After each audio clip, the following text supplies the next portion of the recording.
દ્રઢ પાલન કરીને ભગવાનની ભક્તિ કરે છે.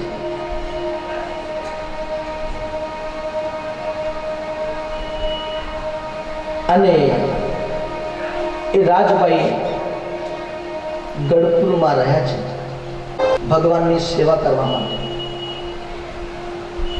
ઘણા સમય વ્યતીત થયા પછી જ્યારે રાજભાઈની ઉંમર લગ્ન કરવાની થઈ, એ સમયમાં ઘરના લોકો રાજભાઈને લેવા માટે આવ્યા. હાલ રાજુ હાલ. એ રાજભાઈનું બીજું નામ હતું રમાબાઈ અને રામુ. હાલ ના, મારે નથી આવું, મારે લગ્ન નથી કરવા, મારે તો એક લગ્ન થઈ ચૂક્યા છે અને લગ્ન મારા ભગવાન સાથે થઈ ગયા છે. મેં તો ભગવાનને વરી લીધા છે, હવે મારે બીજો વર કરવો નથી. રાજભાઈ હાલ. રાજભાઈને ઘરના લોકોએ ઘણા મનાવ્યા પણ માન્યા નહીં. ત્યારે શ્રીજી મહારાજને ફરિયાદ કરી કે મહારાજ તમે મોકલો. ભગવાન કે રાજભાઈ બધાની ઈચ્છા છે, જાઓ. ના ભગવાન, મારે તો બસ તમારી સેવા કરવી છે, મારે ક્યાંય જવું નથી, મારે ક્યાંય લગ્ન કરવા નથી. ત્યારે ભગવાનને એવી રીતે ના પાડે ત્યારે ભગવાન કહે જો હવે તમે જો ઘરે નહીં ગયા તો વચનદ્રોહી કહેલાશો અને અંતે નરકને પામશો. મારું વચન છે, તમે ઘરે જાઓ, બધાની ઈચ્છાની પૂર્તિ કરો. ત્યારે રાજભાઈએ ભગવાનના આજ્ઞાને પોતાના માથે ચડાવી નતમસ્તક થઈને ભગવાનને પ્રાર્થના કરે, મહારાજ આ વર્ષોથી અખંડ બ્રહ્મચર્યનું પાલન કર્યું છે, તમારા સિવાય મારી વૃત્તિ ક્યાંય બીજે નથી ગઈ, બસ અખંડ એવું વ્રત મારું ચાલુ રહે એવી કૃપા મહારાજ મારા ઉપર રાખજો. મહારાજ કે તથાસ્તુ. અને રાજભાઈ ઘરે ગયા. અરે આવું શાસ્ત્રમાં લખેલું છે, ધ્યાન કેવું કરતા ખબર છે? આપણને ધ્યાન થઈ જાય ને, આપણું ધ્યાન તો બીજા પ્રકારનું છે. જે ધ્યાન કરવા બેસીને બોલે કે ભાઈ શું કરે, આ થોડી સમાધિમાં જતું રહે. આપણા ધ્યાનમાં ને રાજભાઈના ધ્યાનમાં ઘણું ફેર છે. રાજભાઈને પોતાના દેહનું ભાન નહોતું રહેતું. એ રાજભાઈ જ્યારે ધ્યાન કરવા બેસે ને તો પોતાના શરીરનું સંતુલન બન્યું રહે, ઢળી પડી ના જવાય. એના માટે શું કરે, એક મોટો ખીટો ટાંકેલો અને પોતાની ચોટલી એને ભાંગીને ઉપર ટાંગી રાખતા. કદાચ ભગવાનની મૂર્તિ સંભાળતા સંભાળતા ઝૂંકવો આવે તો ફટ દઈને ચોટલી ખેંચાય, એ ચોટલી ખેંચાય પાછું જાગૃત થઈ જવાય. સુવામાં એને પ્રીતિ નહીં, હા ઓછું, પણ જેટલો સમય બને એટલું મહારાજનું ધ્યાન કરતા. આવું ધ્યાનની પ્રીતિ વાળા હતા. મહારાજને અખંડ સંભાળનારા એ જીવો એ રાજભાઈ ભગવાનમાં એવી પ્રીતિ વાળા હતા કે ધ્યાન પણ કરે તો ચોટલી બાંધીને કરે કે જામ ઝોકું ન આવી જાય. આનંદજીભાઈ સંગેડિયા એ મહારાજ રાત્રે કથા સાંભળવા જાય, દિવસે કામ કરે. રાત્રે બેઠા બેઠા મહારાજ કથા કરતા હું મહારાજ શું કરો છો? ના ના મહારાજ ઘડીક આવી ગયું હતું. હા શું આવ્યું? ઘડીક શું આવી ગયું હતું? 5 જાગો. ઘડીક વાર પાછા હું ધોકું આવી જાય. દિવસે આખી દિવસ જાગેલા હોય, રાત્રે પાછું જાગવાનું થાય. એટલે મહારાજ કઈ શું કરે, હાલો ઉભો થાવ, ઉભા સુવા માંડે. પણ જેમ મહારાજ ચલાવતા હા મહારાજ સંભળાવ બરાબર છે. મહારાજ હવે કેટલી વાર કરશું? બાજુમાં રહેનારા કોઈને કે ભાઈ એક કામ કરો, ઠંડા પાણીનું માટલું ભરી લાવો, અને માટલું ભરી લાવે ને આખું માટલું રેડી દે. મહારાજ હવે કેવું છે? અરે મહારાજ હવે ઠંડુ ફ્રેશ.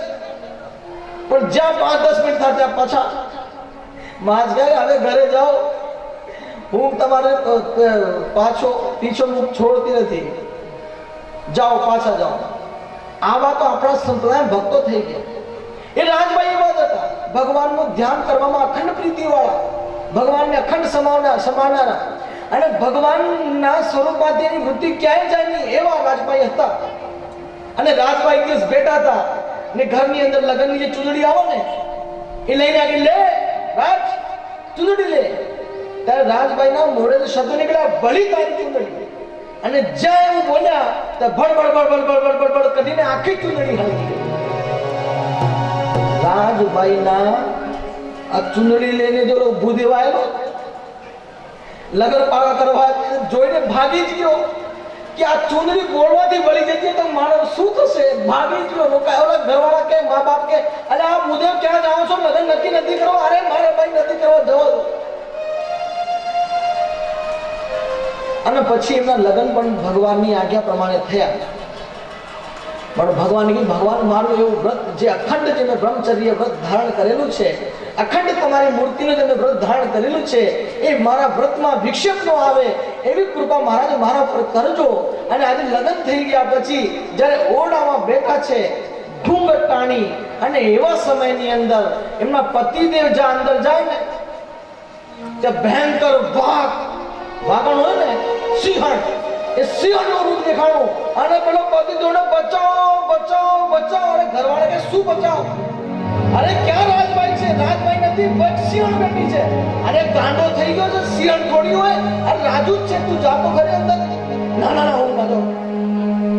ત્યારે બધા લોકો એને મળ્યા અને બધાને વાત કરી કે જો મને ઘર સંસારમાં જરાય પ્રીતિ નથી, મને તો અખંડ મહારાજને સંભાળવામાં પ્રીતિ છે. પતિદેવ પણ રાજી થયા કે ભાઈ આવી સિંહણ જોડે રહેવામાં માલ એને ભગવાનનું ભજન કરવા દો, મુક્ત સ્થિતિને પામેલી છે. અને એને ધીમે ધીમે બધા વળાવવા માટે ગયા અને રાજભાઈ ભગવાનને પામી ગયા. આપણા સંતો શાસ્ત્ર એમ લખે કે કેવા અખંડ બ્રહ્મચર્ય વ્રત પાળનારા, અખંડ ભગવાનને સંભાળનારે રાજભાઈ હતા.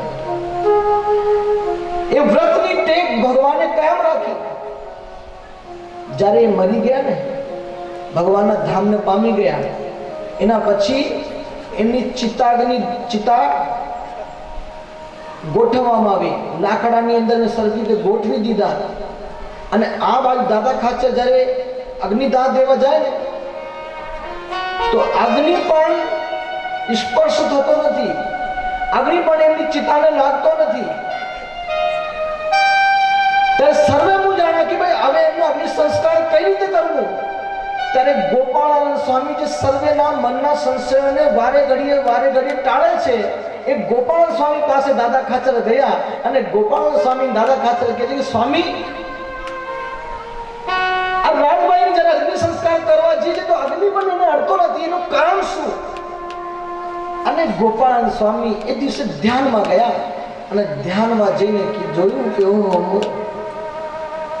દાદા એનું કારણ એક જ છે, અગ્નિદેવને પણ ભય છે કે એને સ્પર્શ કરું તો મારું શું થશે. એટલે અગ્નિદેવ એના બ્રહ્મચર્ય વ્રતને જોઈને એને સ્પર્શ કરતા નથી. પણ તમે ચિંતા ના કરો, અગ્નિદેવને જ્યારે પ્રગટ કરો ત્યારે એમ કહેજો કે હવે તમે વિલીન અવસ્થાને પામ્યા છો.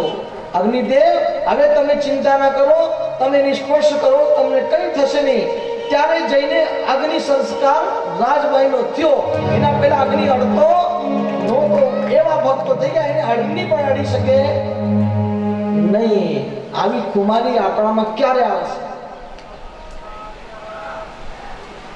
એ સુંદર મજાના ચરિત્રો નિષ્કુળાનંદ સ્વામી કહે છે.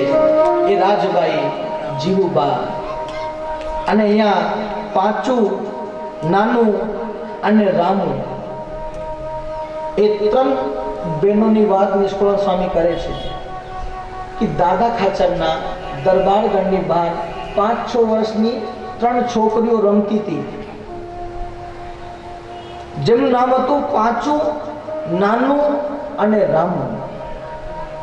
અને દરબારગઢમાં તો અખંડ વાર્તા થાય, શ્રીજી મહારાજ પ્રગટ વિરાજમાન છે એની વાતો થાય.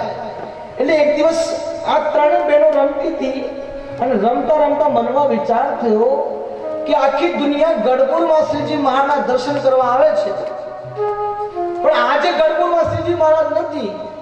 અને આજે અંતરમાં ભગવાનના દર્શન કરવાની અભિલાષાઓ છે. આજે ભગવાનના દર્શન કરવા જ પડશે, પણ ભગવાન ક્યાં છે? એક ભક્તને પૂછતા ખબર પડી કે ભગવાન અત્યારે કાળિયાણીમાં વિરાજમાન છે. હવે નાની નાની 5-6 વર્ષની છોકરીને ખબર પડે કે ક્યાંથી ક્યાં જવાય? જેને ભગવાન પ્રાપ્ત કરવા હોય ને એ કઈ જોવા બેસે નહીં કેટલા વાગે જશું. અરે અત્યારે ધોમ ધોકાળ તડકો વરસે છે, આ તો ઠંડુ થઈ જાય ને પછી જશું. અરે મહારાજ આજે કારણી ગયા છે, કાલે તો ગઢપુર આવવાના છે, કાલે દર્શન કરી લેશું. પણ જ્યારે ખરેખર અંદરથી ખુમારી જાગે ને દર્શન કરવાની, એ સમયે તમે દર્શન કરવાનું સાધન લેજો. એ પાછું નાનું અને રાનું એ ત્રણેય બહેનોના સંકલ્પ મનમાં સંકલ્પ થયો કે અમારે શ્રીજી મહારાજ દર્શન કરવા છે, એ પ્રગટ ભગવાનને દર્શન કરવા છે. અત્યારે ભગવાન કાર્યાણીમાં વિરાજમાન છે, ખાધા પીધા વગરની નીકળી ગઈ. હવે એ ગઢપુર કાર્યાણી એ બધું તમે વિચારો ને, અત્યારે એ પ્રદેશ એવો છે કે એટલું ધમધોકાર તડકો વરસતો છે, ક્યાંય ઝાડવા દેખાય નહીં. તે સમય શું દશા છે? તડકો લાગતો હશે, નાની નાની છોકરીઓ હતી, સુંદર સુંદર મોડા એમના હતા. હમણાં હું ઘણા સમય પહેલાની વાત છે, રાજસ્થાનમાં ગયેલો ને બધા ઓલો મૂર્તિ માટે, ત્યારે બપોરનો સમય હતો. અમે ઓલો મૂર્તિ વાળા ત્યાં આગળ બેઠેલા અને એક એક કરીને જે પણ સ્કૂટી બાઇક સ્કૂટર જાય તો બધાના મોઢા ઉપર કપડા, આખા મોઢે ભરેલા, આંખે દેખાય નહીં. तो मूर्ति वाला मैं पूछा भाई ये है क्या? આપણે ઘણા વર્ષો પછી 3-4 વર્ષ પછી એટલે મેં કहा है क्या? अरे स्वामी जी आपको पता नहीं है अभी चीज भयंकर गर्मी गिर रही है, ऊपर धूप निकल रही है, लेकिन लोग काले ना हो जाए ना इसलिए लोग कपड़ा निकाल लपेट के काले ना हो जाए या काले धंधे करते पकड़े ना जाए. क्यों पता किसको चलेगा कि भाई कौन है कौन नहीं? तो मैं कहा वाह रे वाह, अपने शरीर को बचाने के लिए लोग कितना प्रयत्न करते हैं, कहीं झुर्रियां ना लग जाए, कहीं चेहरा काला ना पड़ जाए, गोरा रंग काला ना पड़ जाए, है?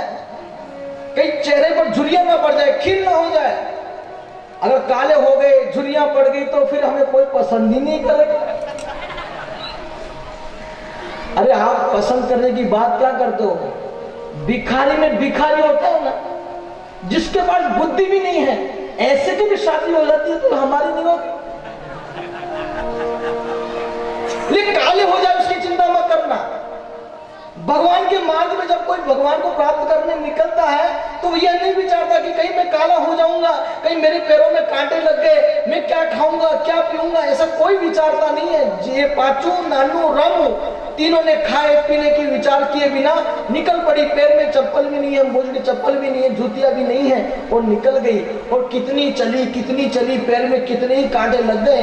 अंत में इतनी प्यास लगी कि पांचों नानू रामू को इतनी प्यास लगी, भूख लगी, अब आगे रास्ता देखा नहीं कि कहां जाए.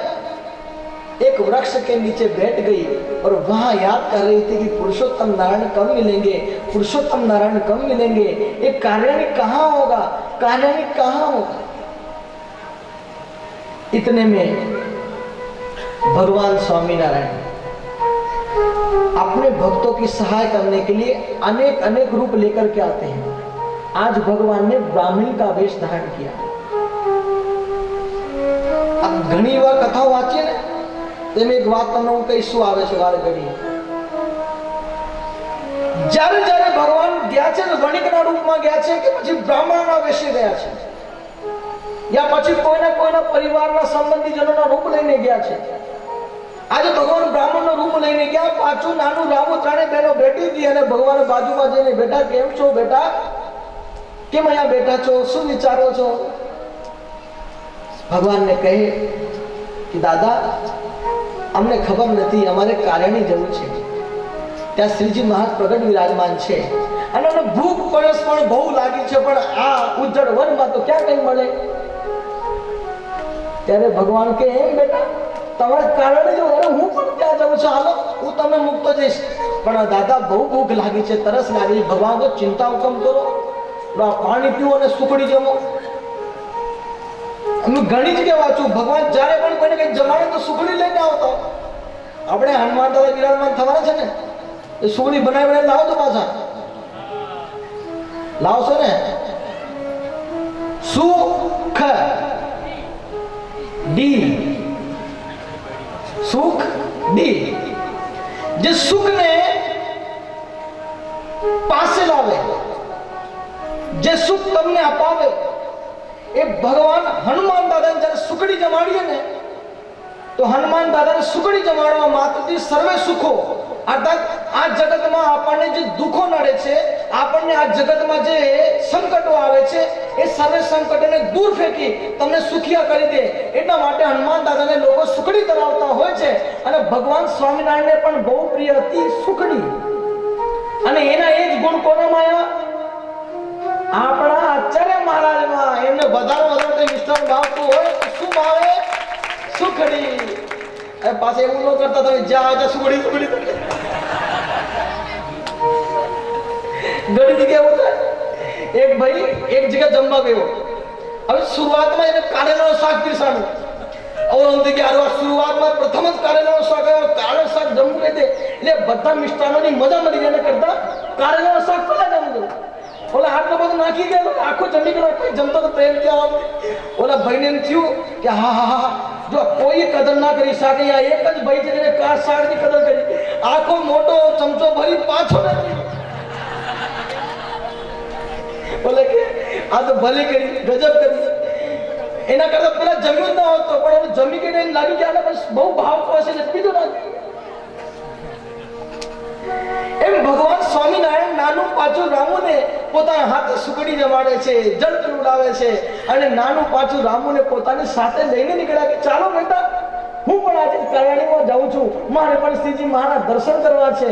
આમ કારાણીમાં લઈને આવ્યા અને ભગવાન બ્રાહ્મણ વેશ્યા હતા. નાનું પાછું રામુને કે બેટા, જો સામે પેલો દરવાજો દેખાય ને, એમાં ભગવાન સ્વામિનારાયણ બેઠા છે, તમે દર્શન કરી લો, હું થોડી વાર પછી ફ્રેશ થઈને આવું. અને જ્યાં પેલે ત્રણેય બહેનો ભગવાન પાસે ગઈ, ભગવાનના ચરણોમાં પડી ગઈ, ભગવાનને નતમસ્ત કરી નમસ્કાર કર્યા અને ભગવાનને પૂછ્યું બેટા તમારું નામ શું?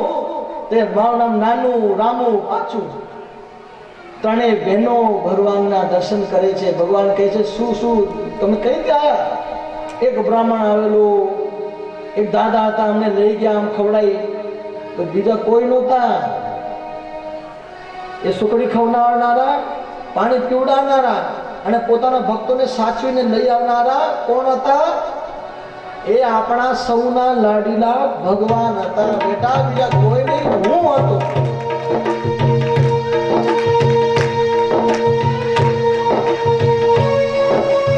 આજે એ નાનું પાછું અને રામુને ભગવાન સ્વામિનારાયણે આવી રીતે પરચો પૂર્યો છે.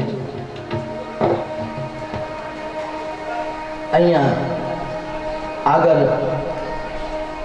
નિષ્કુળાનંદ સ્વામી પરચા પ્રકરણની અંદર સોરઠના હરિભક્તોને શ્રીજી મહારાજે પરચો પૂરે વાત કરે છે કે ડભાણમાં શ્રીજી મહારાજે યજ્ઞ કરેલો અને એ યજ્ઞ કર્યાના સમાચાર એ વખતે આ સોરઠના હરિભક્તો નહોતા મળ્યા.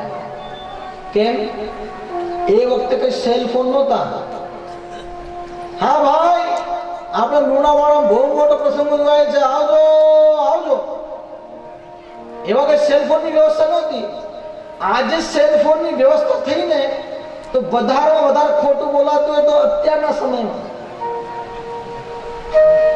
અરે ક્યાં આવ્યા?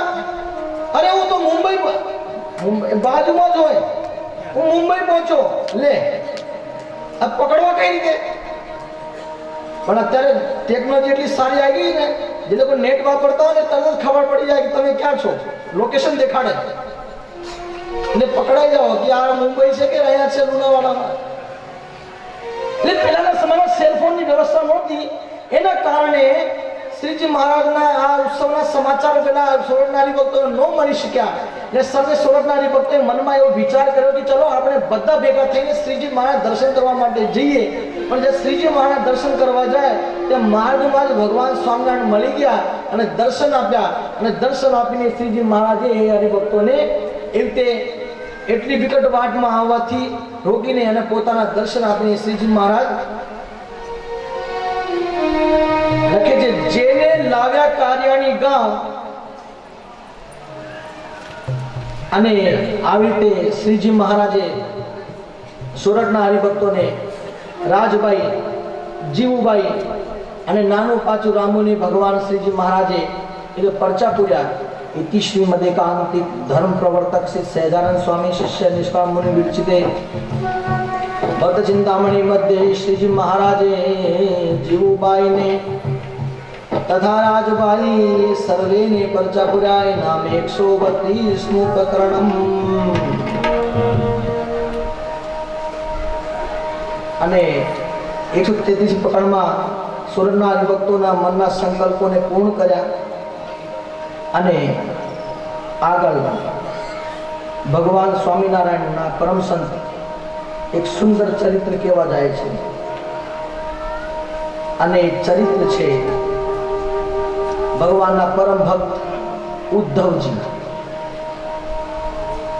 એ ઉદ્ધવજીનો ચરિત્ર કહેતા નિષ્કળ સ્વામી એમ કહે,